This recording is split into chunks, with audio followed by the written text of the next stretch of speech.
Welcome to the Weekday Report for Wednesday, October 8th. I'm Joe Potente. Here's a brief look at the news. Kenosha County Executive Jim Kreuser's proposed 2015 budget includes an expansion of Brookside Care Center, improvements to Highway S, and more money for mental health services. It comes with a 2.48% increase in the tax levy. Kreuser presented the plan to the county board on Tuesday night. In his budget address, Kreuser called the county the hottest spot in the region, state, and possibly the nation, noting that 4,000 jobs have been created or announced in the last 18 months. This year's pumpkin crop in Kenosha County may bear a few extra scars due to heavy rains early in the season that damaged the flesh of the pumpkins, but local growers say seeds planted later in the season enjoyed better conditions, resulting in a good yield. Illinois, which grows nearly half the nation's pumpkins, and Wisconsin are both yielding a slightly better than average crop, according to state reports. The redevelopment of a downtown landmark cleared another hurdle this week. Bill Guida filed this report.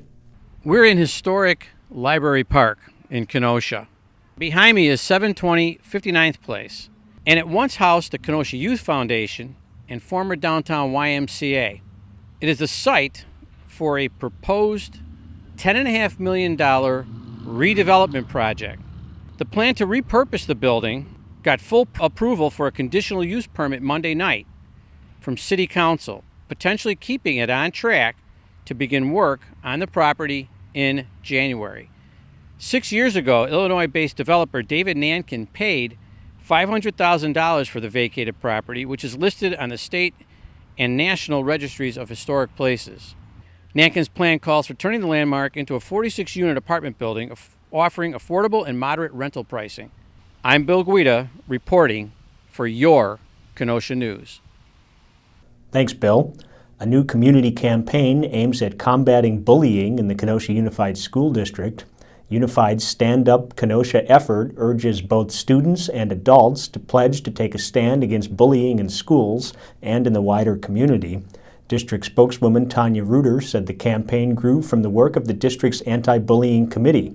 She said it is likely the first step in a campaign to involve the wider community in combating bullying both at school and in the community.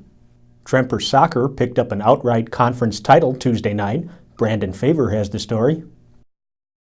Bradford hosted Tremper at Jasquith Stadium Tuesday night, and the Trojans won 5-0. Tremper takes the Southeast Conference Championship outright with the win. Tremper has now won 5 straight matches, and its defense has not allowed a goal in its last 383 minutes of play. Goalkeeper Andrew Utek finished the night with 7 saves. Goals were scored by Jamie Collin, Ethan Johnson, Bobby Cisneros, and Ray Oseguera. Sam Vechetto and Joey Capone both earned assists. Tremper hosts Waterford on Thursday, and Bradford travels to Bigfoot. Brandon Favor, Kenosha News. What's trending today? We Energies says winter heating costs are expected to decrease slightly this year. Does the cost of energy affect how you set your thermostat? Tell us on our Facebook page.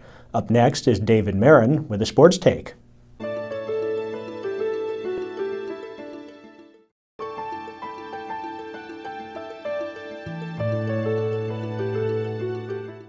A great year in a great career.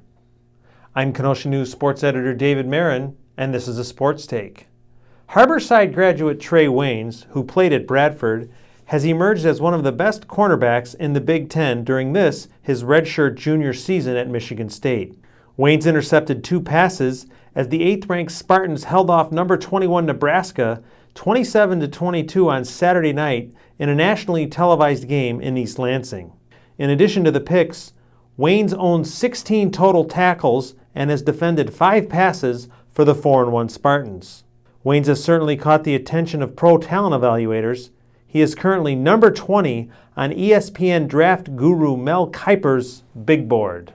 I'm Kenosha News sports editor David Marin, and that's a sports take.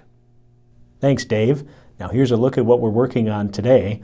The Kenosha Achievement Center is soon to celebrate its 50th birthday. Terry Flores will have the story, and Melinda Ticklar will have more on the winter heating cost forecast. Pick up a copy of the Kenosha News and check kenoshanews.com for all the details on these stories and more.